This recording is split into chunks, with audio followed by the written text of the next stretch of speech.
BJP রাষ্ট্রীয় নেতৃত্বের সিদ্ধান্ত মোতাবেক ত্রিপুরা রাজ্যে প্রত্যেকটি মণ্ডলে সক্রিয় কার্যকর্তাদের নিয়ে সম্মেলনের আয়োজন করছে বিজেপি দল। তারই অঙ্গ হিসেবে বুধবার চড়িলাম মণ্ডলের উদ্যোগে চড়িলাম লীলা দেব স্মৃতি কমিউনিটি হলে সক্রিয় কার্যকর্তাদের নিয়ে কার্যকর্তা সম্মেলনের আয়োজন করা হয়েছে। এই সম্মেলনে প্রধান অতিথি হিসেবে উপস্থিত ছিলেন বিজেপি প্রদেশ সভাপতি তথা রাজ্যসভা সাংসদ রাজীব ভট্টাচার্য। এছাড়া উপস্থিত ছিলেন বিজেপি সিপাহীজলা উত্তরাংশের সভাপতি বিপ্লব চক্রবর্তী, বিজেপি চড়িলাম মণ্ডল সভাপতি তাপস দাস সহ অন্যান্যরা।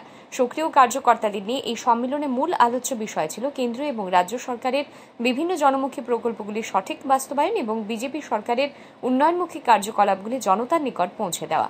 এদিন বক্তব্য রাখতে গিয়ে প্রদেশ বিজেপি সভাপতি রাজীব ভট্টাচার্য বলেন, সারা রাজ্যের মানুষকে সোশ্যালিজম, ক্যাপিটালিজম আর মার্কসিজম নিয়ে বোঝানো হয়েছে, কিন্তু কখনোই ভারতবর্ষের ইতিহাস তুলে ধরা হয়নি।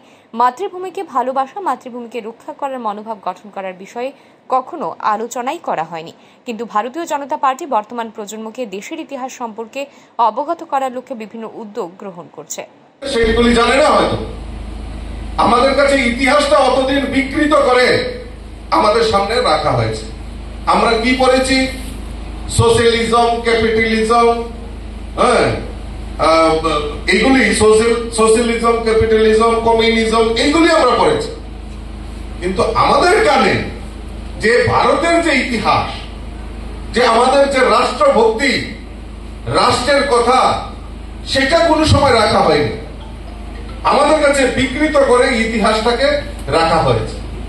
আগামী প্রজন্ম যারা রয়েছেন তাদের কাছে নৈতিকভাবে দায়িত্ব যে আমাদের এই রাষ্ট্রহিতের কথা আমাদের আগামী প্রজন্মের কাছে রাখতে হবে। এদিনের এই সম্মেলনকে কেন্দ্র করে কার্যকর্তাদের উপস্থিতি এবং উৎসাহ ছিল লক্ষণীয়। ব্যুরো রিপোর্ট, আর ই নিউজ।